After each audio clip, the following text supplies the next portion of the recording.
નમસ્કાર વિદ્યાર્થી મિત્રો, આપણે ધોરણ 10ના સામાજિક વિજ્ઞાનના પ્રકરણ 15 આર્થિક વિકાસનો શરૂઆત કરેલી, જેમાં આપણે છેલ્લા વિડીયોમાં આર્થિક વિકાસની સમજ મેળવી, આર્થિક વૃદ્ધિ, આર્થિક વિકાસ અને તે બંને વચ્ચેનો તફાવત જોયો આપણે. ત્યારબાદ વિકાસશીલ અર્થતંત્રના લક્ષણોની પણ આપણે નવે નવ મુદ્દાની ચર્ચા કરી ચૂક્યા છીએ. આજે આપણે આર્થિક અને બિન આર્થિક પ્રવૃત્તિ વિશેની ચર્ચા કરવાની છે. મિત્રો, આર્થિક વિકાસની વાત કરતાં કરતાં આપણે હવે થોડીક આર્થિક પ્રવૃત્તિ અને બિન આર્થિક પ્રવૃત્તિ સામાન્ય આપણે અર્થ લઈએ તો આર્થિક પ્રવૃત્તિ એટલે કે જે પ્રવૃત્તિમાંથી અર્થ એટલે કે પૈસા, નાણાં મળતા હોય એને આપણે આર્થિક પ્રવૃત્તિ કહીએ છીએ. બીજું, જે પ્રવૃત્તિમાં આપણને નાણાં, અર્થ કે પૈસા ન મળતા હોય એ પ્રવૃત્તિને આપણે બિન આર્થિક પ્રવૃત્તિ કહીએ છીએ. મિત્રો, સ્ક્રીન ઉપર દેખાય છે તે તફાવતના રૂપમાં બોર્ડમાં પ્રશ્ન પૂછાય છે, તો તમે એને ધ્યાનથી વાંચજો અને થોડુંક આઈએમપી કરી રાખજો. આર્થિક પ્રવૃત્તિ પેલો, આવક મેળવવા કે ખર્ચ કરવાના હેતુથી કરવામાં આવતી પ્રવૃત્તિને આર્થિક પ્રવૃત્તિ કહે છે. દાખલા તરીકે ખેડૂત, કારીગર, વેપારી, શિક્ષક વગેરે આ બધા આર્થિક પ્રવૃત્તિ કરે છે. ખેડૂત ખેતી કરતો હોય તો ખેતીમાંથી એ જે પાક લઈ આવે છે એ પાક વેચી અને એમાંથી પૈસા કમાય છે. કારીગર કામ કરે છે, એમાંથી પૈસા કમાય છે, જેને આપણે આર્થિક પ્રવૃત્તિ કીધી છે. હવે આપણે બિન આર્થિક પ્રવૃત્તિની થોડી વાત કરીએ. જે પ્રવૃત્તિનો હેતુ આવક મેળવવાનો કે ખર્ચ કરવાનો ન હોય તે પ્રવૃત્તિને બિન આર્થિક પ્રવૃત્તિ કહે છે. દાખલા તરીકે માતા પોતાના બાળકનો ઉછેર કરે અને એ બાળકને સાર સંભાળ રાખે છે, તેને બિન આર્થિક પ્રવૃત્તિ કહે છે. ત્યારબાદ બીજું, સમાજ સેવક જ્યારે સમાજના કાર્યો કરે છે એને બિન આર્થિક પ્રવૃત્તિ કહેવાય છે. તો આ આર્થિક પ્રવૃત્તિ અને બિન આર્થિક પ્રવૃત્તિના બંને તફાવતોની આપણે વાત કરી. હવે એના પછીની વાત આપણે કરવી છે ભારતીય અર્થકારણનું માળખું. આપણા ભારત દેશનું અર્થકારણ કઈ રીતે રચાયેલું છે, આપણું ભારતનું અર્થતંત્ર કઈ રીતે કામ કરે છે એની વાત કરીએ. અર્થતંત્રમાં થતી વિવિધ અસંખ્ય આર્થિક પ્રવૃત્તિઓ કે વિવિધ વ્યવસાયોને 3 મુખ્ય વિભાગમાં વહેંચવામાં આવે છે. પહેલું ક્ષેત્ર પ્રાથમિક ક્ષેત્ર, બીજું માધ્યમિક ક્ષેત્ર અને ત્રીજું સેવા ક્ષેત્ર. આ પ્રવૃત્તિને આર્થિક પ્રવૃત્તિ કહે છે. આર્થિક પ્રવૃત્તિઓના આ વર્ગીકરણને વ્યાવસાયિક માળખા તરીકે પણ ઓળખવામાં આવે છે. આ ત્રણેય વિભાગોને આપણે આર્થિક પ્રવૃત્તિની ચર્ચા મુજબ લઈએ તો સૌથી પહેલી વાત આપણે કરવીએ પ્રાથમિક ક્ષેત્ર. અર્થતંત્રમાં આ વિભાગમાં ખેતી તેમજ ખેતી સાથે સંકળાયેલી પ્રવૃત્તિઓ જેવી કે પશુપાલન, પશુ સંવર્ધન, મત્સ્ય ઉદ્યોગ, મરઘા બતકા ઉછેર કેન્દ્ર, જંગલ, કાચી ધાતુઓનું ખોદકામ વગેરે પ્રવૃત્તિઓને પ્રાથમિક વિભાગમાં સમાવેશ કરવામાં આવે છે. મિત્રો, આ 3 ક્ષેત્રની આપણે થોડુંક ધ્યાનથી સમજશું, કારણ કે બોર્ડની અંદર ખરા ખોટામાં આ પ્રશ્નો પૂછાતા રહે છે. એટલે કે ઉદાહરણ તરીકે હું તમને પ્રશ્ન પૂછું, મત્સ્ય ઉદ્યોગ પ્રવૃત્તિ કયા ક્ષેત્રમાં આવે છે, તો એનો જવાબ શું આવશે? પ્રાથમિક ક્ષેત્ર. અથવા આ રીતે ખરા ખોટાની દ્રષ્ટિએ પૂછે પ્રશ્ન તો મત્સ્ય ઉદ્યોગ ક્ષેત્ર માધ્યમિક ક્ષેત્રમાં આવે છે, તો એ પ્રશ્ન ખોટો પડશે. તો આ રીતે ખરા ખોટા, ખાલી જગ્યાના સ્વરૂપમાં અથવા તો વિકલ્પના સ્વરૂપમાં દરેક રીતે પૂછાઈ શકાય છે. એટલા માટે આ 3 ક્ષેત્રને આપણે ધ્યાનથી જોઈ લઈશું. ત્યારબાદ માધ્યમિક ક્ષેત્ર. આ વિભાગમાં નાના અને મોટા પાયાના ઉદ્યોગો, બાંધકામ વગેરે પ્રવૃત્તિઓનો સમાવેશ થાય છે. આ વિભાગ ઉદ્યોગ તરીકે પણ ઓળખાય છે, જેમાં ટાંકણીથી માંડીને મોટા મોટા યંત્રો સુધીનું ઉત્પાદન કરવામાં આવે છે. આને માધ્યમિક ક્ષેત્રનો આર્થિક પ્રવૃત્તિ કહેવાય. અને છેલ્લે સેવા ક્ષેત્ર. આ વિભાગમાં અનેકવિધ સેવાઓનો સમાવેશ થાય છે. આવી સેવાઓમાં વ્યાપાર, સંદેશાવ્યવહાર, હવાઈ તથા દરિયાઈ માર્ગો, શિક્ષણ, આરોગ્ય, બેન્કિંગ તેમજ વીમા કંપનીઓ, પ્રવાસ અને મનોરંજન વગેરેની કામગીરીનો સમાવેશ આ સેવા ક્ષેત્રની પ્રવૃત્તિમાં થાય છે. સામાન્ય રીતે વિકાસશીલ દેશોમાં પ્રાથમિક ક્ષેત્રનું પ્રભુત્વ વધારે હોય છે. શું કામ મિત્રો?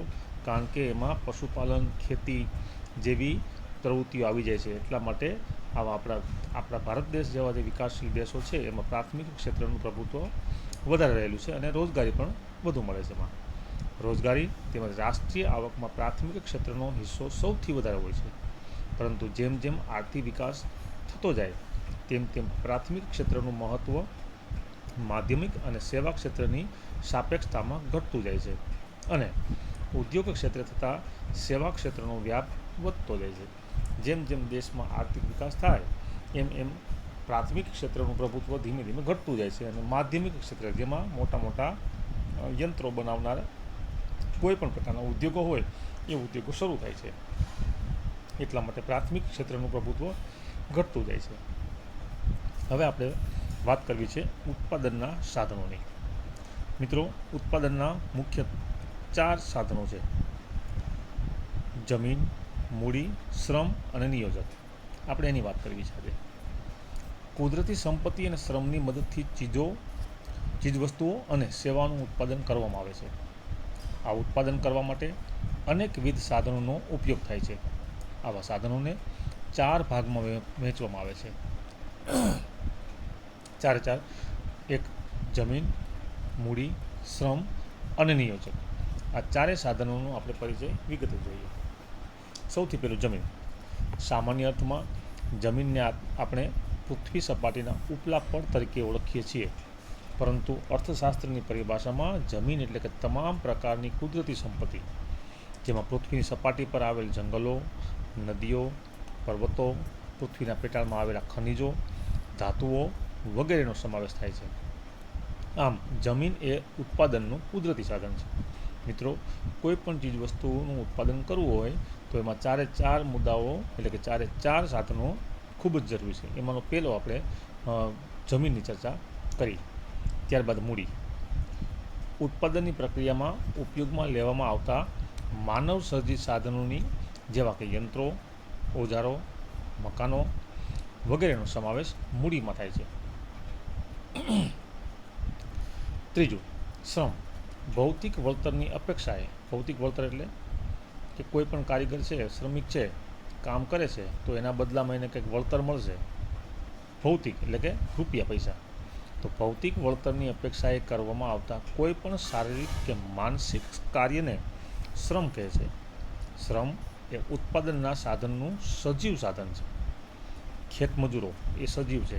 કામદારો, શિક્ષકો, ડૉક્ટરો, કારીગરો વગેરે લોકોનો શ્રમ તરીકે એટલે કે શ્રમના મુદ્દાની અંદર એનો સમાવેશ થાય છે. ત્યારબાદ ચોથું, નિયોજક. એટલે કે જે તમામ પ્રકારના 3 પ્રકારના જે સાધનો છે એને સાથે સંમિશ્રિત કરે એને નિયોજક, એટલે કે કોઈ પણ કારખાનાનો માલિક, એને નિયોજક આપણે કહી શકીએ. ઉત્પાદનની પ્રક્રિયામાં જમીન, મૂડી અને શ્રમ જેવા 3 સાધનોનું નફાના હેતુથી કુશળતાપૂર્વક સંયોજન કરનાર વ્યક્તિને નિયોજક કહે છે.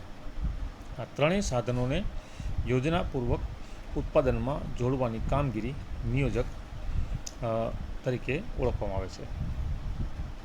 ત્યારબાદ ઉત્પાદનના સાધનોની ફાળવણી આપણે જોઈએ. હવે ઉત્પાદનના સાધનોની ફાળવણીમાં કે માનવીની જરૂરિયાતો અમર્યાદિત છે અને આ જરૂરિયાતો પૂરી કરવાના સાધનો મર્યાદિત છે. વિશ્વના કોઈ પણ દેશ પાસે અમર્યાદિત પ્રમાણમાં સાધનો ઉપલબ્ધ હોતા નથી. હવે મિત્રો, આપણી બધાની જરૂરિયાતો કેવી છે? અમર્યાદિત. આપણે એક જરૂરિયાત પૂર્ણ થાય તો બીજી આપણે તૈયાર જ હોય. તો આને હિસાબે આપણે અમર્યાદિત જરૂરિયાતો કીધી છે. અને વિશ્વનો કોઈ પણ એક દેશ એવો નથી કે જેની અંદર તમામ પ્રકારના સાધનો પૂરેપૂરા હોય. ઉદાહરણ તરીકે ભારત પાસે ખનિજ તેલ નથી, પુષ્કળ પ્રમાણમાં ધાન્ય પાક અનાજનું ઉત્પાદન કરીએ છીએ. ગલ્ફના રાષ્ટ્રો, દુબઈ જેવા જે રાષ્ટ્રો છે એમની પાસે ધાન્ય પાકો નથી, ખેતી પાકો નથી, પરંતુ એની પાસે પુષ્કળ પ્રમાણમાં ખનિજ તેલ થાય છે. તો આપણે ખનિજ તેલની જરૂરિયાત છે એટલા માટે આપણે ત્યાંથી, એટલે કે એ દેશો પાસેથી આપણે ખનિજ તેલની આયાત કરીએ છીએ, અનાજ કે અન્ય કોઈ પણ ધાન્ય પાકો આપણે એને નિકાસ કરીએ છીએ. તો આ રીતે એકાબીજા દેશો એકાબીજા પાસેથી વસ્તુઓની આયાત અને નિકાસની પ્રવૃત્તિ કરતા જ રહીએ છીએ. ઉત્પાદનના સાધનોની હંમેશા અછત જ રહેવાની. પરિણામ સ્વરૂપે દરેક દેશ પોતાની પાસે જે મર્યાદિત સાધનો છે તેનો ઉપયોગ કેમ, ક્યાં અને કેટલા પ્રમાણમાં કરવો વગેરે પ્રશ્નો સાધનોની ફાળવણીમાં ઉદ્ભવે છે, જેની ચર્ચા આપણે આગળ કરીએ. તો ઉત્પાદનની સાધનની ફાળવણી. પહેલો મુદ્દો, અમર્યાદિત જરૂરિયાતો. માનવીની જરૂરિયાતો અસંખ્ય અને અમર્યાદિત છે. વળી એક જરૂરિયાતમાંથી બીજી જરૂરિયાતો ઉદ્ભવે છે. ઘણી જરૂરિયાતો વારંવાર સંતોષવી પડે છે, તો કેટલીક જરૂરિયાતો વિજ્ઞાન અને ટેકનોલોજીના વિકાસને કારણે પણ ઉદ્ભવે છે. આમ અનેક કારણોસર જરૂરિયાતો અમર્યાદિત બને છે. આથી આ જરૂરિયાતો પૂરી કરવા માટે જરૂરિયાતોની પસંદગી કરવી પડે છે. આજે ટેકનોલોજીનો વિકાસ દિવસે દિવસે થઈ રહ્યો છે. આજે વર્ષો પહેલાં વ્યક્તિઓ પાસે સાયકલ હતી, સાયકલ મૂકીને પછી મોટરસાયકલની શોધ થઈ, એટલે કે મોટરસાયકલ આવ્યું, મોટરસાયકલ મૂકીને પછી કારની શોધ, એટલે કે કાર આવી. એમ ધીમે ધીમે નવા ટેકનોલોજી કાંઈ શોધ થતી જાય, એ શોધની અંદર આપણે જરૂરિયાતો પૂરી કરતા રહીએ છીએ. બીજું, જરૂરિયાતોમાં અગત્યનું ક્રમ. અગત્યનું ક્રમ એટલે કે કઈ વસ્તુને અગત્ય આપવું. અમર્યાદિત જરૂરિયાતોમાં સામે ઉત્પાદનના સાધનો મર્યાદિત હોવાથી કઈ જરૂરિયાતનો વધુ અગત્ય છે તે વ્યક્તિએ નક્કી કરી અને જરૂરિયાતોને અગત્યનો ક્રમ આપવો પડે અને સંતોષવી પડે. જે જરૂરિયાત વધુ અગત્યની હોય તેને પ્રથમ સંતોષવી પડે અને ત્યારબાદ અન્ય જરૂરિયાતો. આમ ઉત્પાદનના સાધનોની મર્યાદિત હોવાથી જરૂરિયાતોમાં અગત્યનો ક્રમ કરવો પડે છે. મિત્રો, સૌથી પહેલાં તો આપણે અગત્યનો ક્રમ જોઈએ તો આપણે સૌથી પહેલાં ખોરાક, મકાન અને કપડાં, આ સૌથી પહેલું આપણું અગત્ય છે. તો આપણે જેટલી આપણી કમાણી હશે, આપણે જેટલું કમાતા હશું, એમાંથી સૌથી પહેલી જરૂરિયાત આપણી કઈ કે ભાઈ રોટી, કપડાં અને મકાન. તો આપણે સૌથી પહેલાં એનો પૂર્ણતા કરશું અને ત્યારબાદ અન્ય આપણા શોખ અથવા તો જરૂરિયાત આપણે પૂરી કરશું. ત્રીજો મુદ્દો, મર્યાદિત સાધનો. ઉત્પાદનના સાધનોમાં મુખ્યત્વે કુદરતી સંપત્તિ અને માનવીય સંપત્તિ હોય છે. આ તમામ સાધનો મર્યાદિત હોય છે, તેથી તેનો કરકસરપૂર્ણ ઉપયોગ કરવો પડે છે અને પસંદ કરેલી જરૂરિયાતોને લક્ષ્યમાં લઈ સાધનોની ફાળવણી આપણે કરવી પડે છે. ચોથો મુદ્દો, સાધનોનો વૈકલ્પિક ઉપયોગ. જરૂરિયાત સંતોષવાના સાધન મર્યાદિત છે, એટલું જ નહીં પરંતુ તે વૈકલ્પિક ઉપયોગ ધરાવે છે. ઉત્પાદનનું કોઈ સાધન એક કરતાં વધુ ઉપયોગમાં આવતું હોય તો તે સાધન અનેક ઉપયોગ ધરાવે છે. આ સાધનનો એક સમયે એક જ ઉપયોગ થઈ શકે છે, તેથી આ ઉપયોગ વૈકલ્પિક છે એમ કહેવાય. જેમ કે જમીનમાં ઘઉંનો પાક વાવીએ તો બાજરી, મકાઈ, મગફળી કે અન્ય પાક લઈ શકાતા નથી. આમ જમીનના અન્ય ઉપયોગ જતા કરવો પડે છે. આમ ઉપરોક્ત પરિસ્થિતિમાં વધુમાં વધુ જરૂરિયાત સંતોષાય તે રીતે ચીજ વસ્તુઓ અને સેવાઓના ઉત્પાદનમાં સાધનોની ફાળવણી કરવી પડે છે. મિત્રો, આ ચારે ચાર મુદ્દાની આપણે ચર્ચા કરી. આજે આપણે આર્થિક વિકાસની વાત કરતાં આર્થિક પ્રવૃત્તિ અને બિનઆર્થિક પ્રવૃત્તિની વાત કરી. ત્યારબાદ ભારતીય અર્થકારણમાં માળખું એનું કેવું છે, પ્રાથમિક ક્ષેત્ર, માધ્યમિક ક્ષેત્ર અને સેવા ક્ષેત્ર. ત્યારબાદ ઉત્પાદનના સાધનોની પણ આપણે વાત કરી. તેમાં ચારે ચાર સાધનોની આપણે ચર્ચા કરી ચૂક્યા આજે: જમીન, મૂડી, શ્રમ અને નિયોજક. અને ઉત્પાદનના સાધનોની ચારે ચાર મુદ્દાની આપણે ચર્ચા કરી. મિત્રો, આવતા વિડીયોમાં ઉત્પાદનના સાધનોની ફાળવણીની પદ્ધતિઓ એ બહુ અગત્યની છે અને બોર્ડમાં વારંવાર પૂછાય છે, એટલા માટે આપણે આવતા વિડીયોની અંદર આપણે એમની ચર્ચા કરશું. આજે આપણે અહીં સુધી રાખીએ. ધન્યવાદ.